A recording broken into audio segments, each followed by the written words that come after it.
Assalamualaikum warahmatullahi wabarakatuh.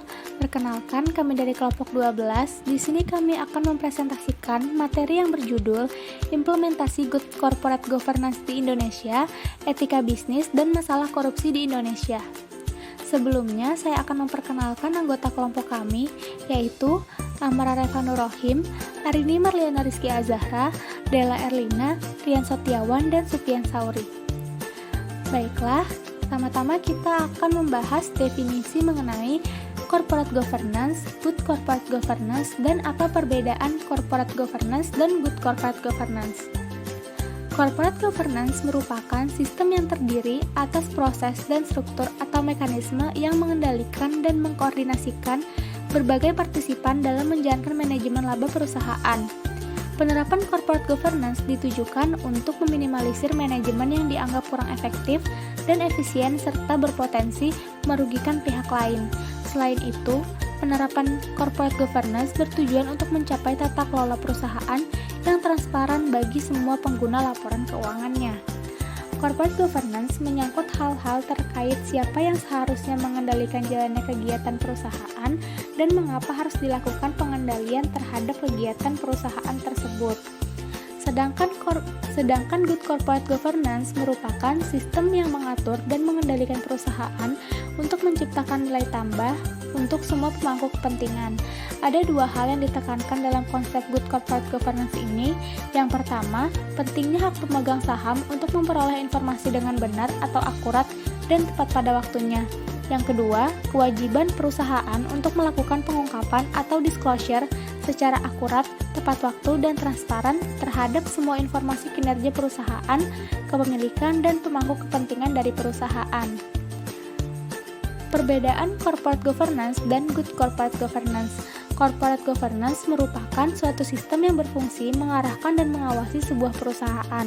Struktur dari corporate governance menjelaskan distribusi hak-hak dan tanggung jawab atau kewajiban dari masing-masing pihak yang terlibat dalam perusahaan. Mekanisme corporate governance menjelaskan bagaimana aturan dan prosedur dalam pengambilan dan pemutusan kebijakan, sehingga kinerja dan tujuan perusahaan dapat dipertanggungjawabkan. Sedangkan good corporate governance atau GCG merupakan praktik yang dilakukan oleh perusahaan, di antaranya praktik bisnis, aturan main dalam berbisnis, struktur proses, dan prinsip yang dimiliki masing-masing perusahaan. Yang dimaksud di sini adalah praktik perusahaan dalam membangun kesetaraan, transparansi, akuntabilitas, dan responsibilitas dalam mengelola perusahaan. Penerapan GCG ditujukan untuk mengurangi agensi problem atau perbedaan kepentingan antara pemilik perusahaan dengan manajemen. Dan dengan adanya good corporate governance ini juga meminimalisir terjadinya rekayasa manajemen, karena ada peraturan tentang keharusan bagi perusahaan untuk mengungkapkan informasi secara wajib dan sukarela, dan diharapkan kualitas laporan keuangan yang dihasilkan tersebut dapat dipublikasikan dengan baik dan transparan. 4 komponen utama yang diperlukan dalam konsep GCG. Yang pertama ada keadilan, kedua transparansi, ketiga akuntabilitas, keempat tanggung jawab. Yang pertama keadilan, berarti menjamin bahwa setiap keputusan dan kebijakan yang diambil adalah demi kepentingan seluruh pihak yang berkepentingan, termasuk para pelanggan, pemasok, pemegang saham, investor, serta masyarakat luas. Yang kedua, transparansi berupa komitmen untuk memastikan ketersediaan dan keterbukaan informasi penting bagi pihak-pihak yang berkepentingan atau stakeholder mengenai keadaan keuangan, pengelolaan dan kepemilikan perseroan secara akurat, jelas, dan tepat waktu. Kemudian yang ketiga, akuntabilitas, menjamin tersedianya mekanisme peran tanggung jawab jajaran manajemen yang profesional atas semua keputusan dan kebijakan yang diambil sehubungan dengan aktivitas operasional perseroan. Kemudian yang keempat, tanggung jawab, mencakup adanya deskripsi yang jelas tentang peranan dari semua pihak dalam mencapai tujuan bersama, termasuk memastikan dipatuhinya peraturan serta nilai-nilai sosial. Implementasi GCG di Indonesia. Menurut Komite Nasional Kebijakan Corporate Governance atau KNKCG, berpendapat bahwa perusahaan-perusahaan di Indonesia mempunyai tanggung jawab untuk menerapkan standar GCG yang telah diterapkan di tingkat internasional. Namun, walau menyadari pentingnya GCG, banyak pihak melaporkan masih rendahnya perusahaan yang menerapkan prinsip tersebut. Masih banyak perusahaan menerapkan prinsip GCG karena dorongan regulasi dan menghindari sanksi yang ada dibandingkan dengan menganggap prinsip tersebut sebagai bagian dari kultur perusahaan. Kondisi pelaksanaan corporate governance oleh perusahaan-perusahaan di Indonesia dapat digambarkan sebagai berikut. Yang pertama, hasil survei internasional memberi nilai yang rendah kepada perusahaan-perusahaan di Indonesia dalam mewujudkan prinsip-prinsip good corporate governance, bahkan jika dibandingkan dengan negara-negara Asia lain. Kemudian yang kedua, hasil penelitian Sulistianto dan Nugraheni menunjukkan bahwa corporate governance belum mampu mengurangi manipulasi laporan-laporan keuangan yang dipublikasikan oleh perusahaan-perusahaan terbuka yang terdaftar di Bursa Efek Jakarta atau BEJ. Selanjutnya, implementasi good corporate governance di sektor perbankan dan non-perbankan. Di sektor perbankan, Bank Indonesia mengeluarkan Peraturan Nomor 8 Tahun 2006 yang mewajibkan seluruh bank melaksanakan prinsip-prinsip good corporate governance dalam setiap kegiatan usahanya pada seluruh tingkatan atau jenjang organisasi. Diharapkan dengan adanya pelaksanaan GCG ini, masyarakat akan dapat menilai dan menjatuhkan kepercayaannya kepada bank yang benar-benar telah menerapkan tata kelola perusahaan dengan baik, sehingga masyarakat pun akan merasa aman menyimpan dananya di bank tersebut. Ketua Indonesia Institute for Corporate Directionship Sigit Pramono mengatakan, GCG di perbankan tanah air memang masih sangat perlu ditingkatkan. Kita masih sangat tertinggal jauh dari negara-negara lain, bahkan negara tetangga. Bank Indonesia menemukan sekitar 69,3% yang beroperasi di Indonesia belum memenuhi ketentuan GCG atau tata kelola yang baik. Hasil evaluasi ini diperoleh dari percobaan Bank Indonesia mengenai penerapan beberapa pasal dari ketentuan GCG terhadap industri perbankan di Indonesia. Evaluasi ini dilakukan terhadap 101 bank pada periode September 2007 lalu. Yang kedua, implementasi GCG di sektor non-perbankan. Di sektor non-perbankan, menurut beberapa lembaga dunia seperti Booz Allen dan Hamilton, McKinsey dan Bank Dunia terhadap kinerja perekonomian Indonesia, yaitu rendahnya praktik GCG di Indonesia. Di dunia bisnis Indonesia ada 3 tingkat perubahan yang sejalan dengan pedoman umum GCG Indonesia yang diluncurkan oleh Komite Nasional Kebijakan Governance pada 2007. Pada agenda perubahan, GCG membutuhkan komitmen dari seluruh jajaran perusahaan dan skenario yang jelas tentang kemana arah yang dituju dengan penerapan GCG. Selanjutnya, ada penyebab GCG belum berjalan secara optimal. Yang pertama, yaitu kendala internal. Kendala internal meliputi kurangnya komitmen dari pimpinan dan karyawan perusahaan, rendahnya tingkat pemahaman dari pimpinan dan karyawan perusahaan tentang prinsip-prinsip good corporate governance, dan kurangnya panutan atau teladan yang diberikan oleh pemimpin. Belum adanya budaya perusahaan yang mendukung terwujudnya prinsip-prinsip good corporate governance, serta belum efektifnya sistem pengendalian internal. Kendala eksternal dalam pelaksanaan corporate governance terkait dengan perangkat hukum atau aturan dan penegakan hukum. Indonesia tidak kekurangan produk hukum, namun penegakan oleh pemegang otoritas seperti Bank Indonesia, Bapepam, BPPN, Kementerian Keuangan, BUMN, bahkan pengadilan sangat lemah. Oleh karena itu, diperlukan test case untuk membiasakan proses yang baik, yang yudisial maupun quasi yudisial dalam menyelesaikan praktik-praktik pelanggaran hukum perusahaan atau GCG. Yang ketiga, ada kendala struktur kepemilikan.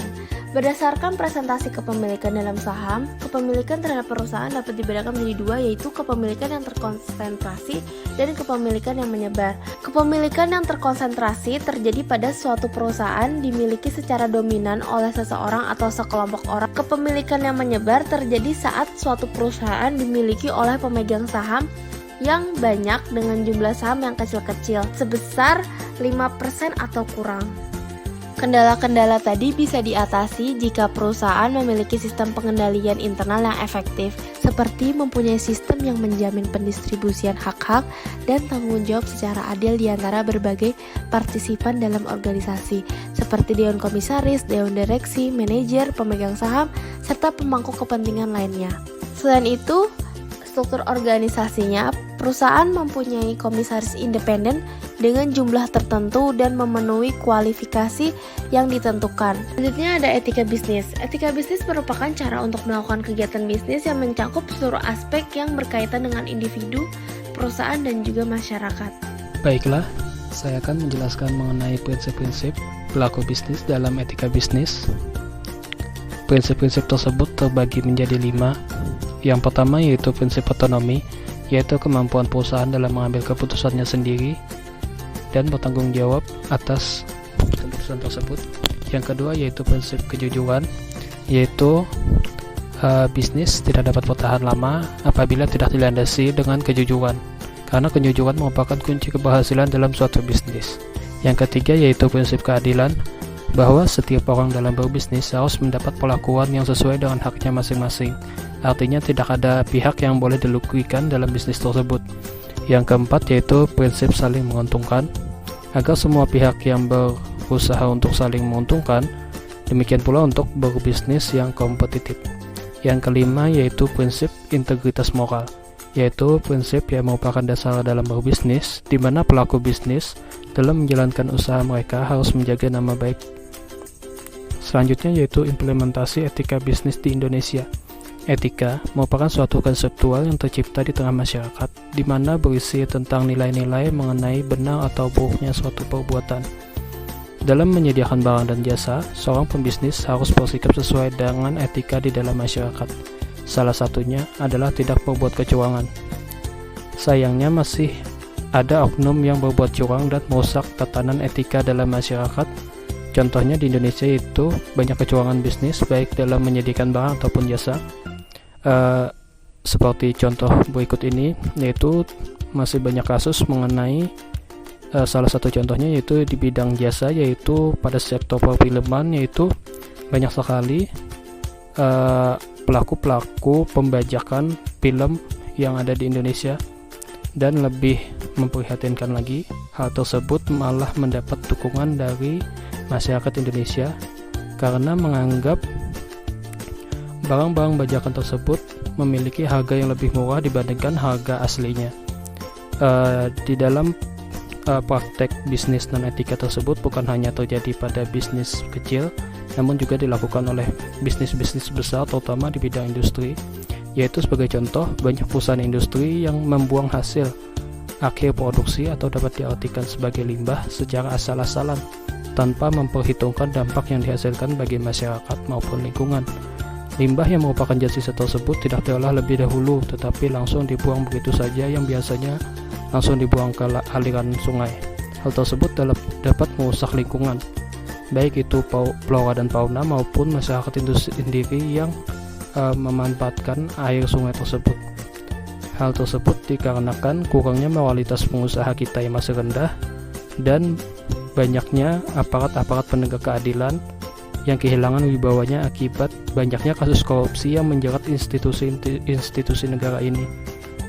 Seharusnya negara-negara kita harus mencontoh perekonomian yang ada di luar negeri agar tercipta harmonisasi yang menguntungkan bagi pemerintah maupun bagi masyarakat itu sendiri. Definisi korupsi.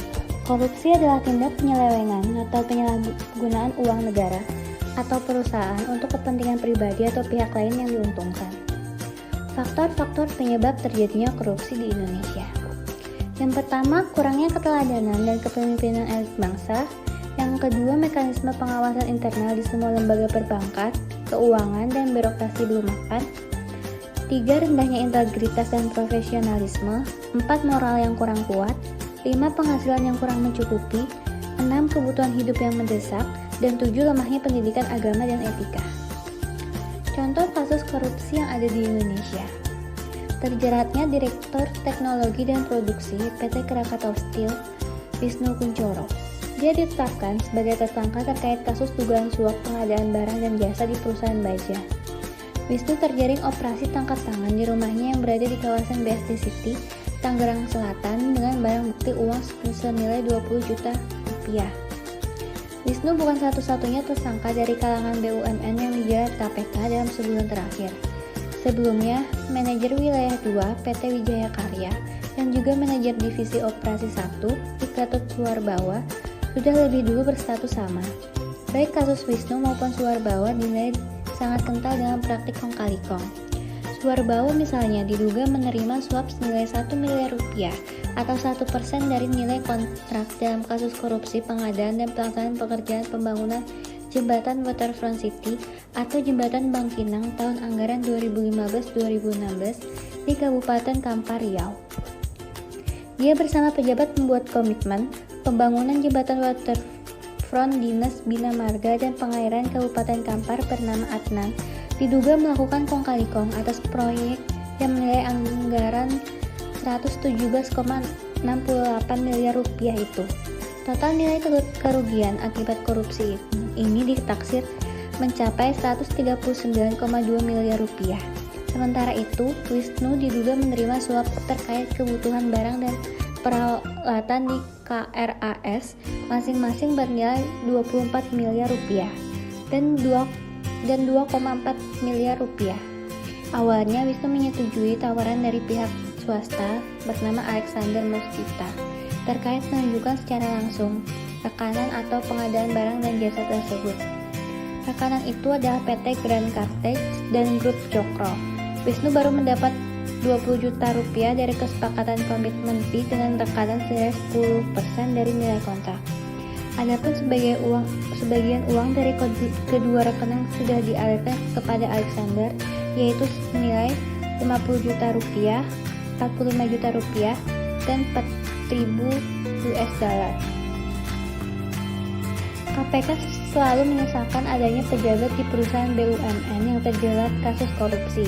Wakil Ketua KPK, Saud Situmorang, mengingatkan agar BUMN menerapkan prinsip kehati-hatian yang lebih baik dibandingkan dengan sektor swasta.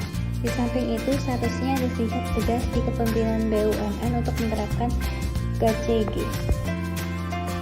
Demikian presentasi yang dapat kami sampaikan. Salah hilaf mohon dimaafkan. Wassalamualaikum warahmatullahi wabarakatuh.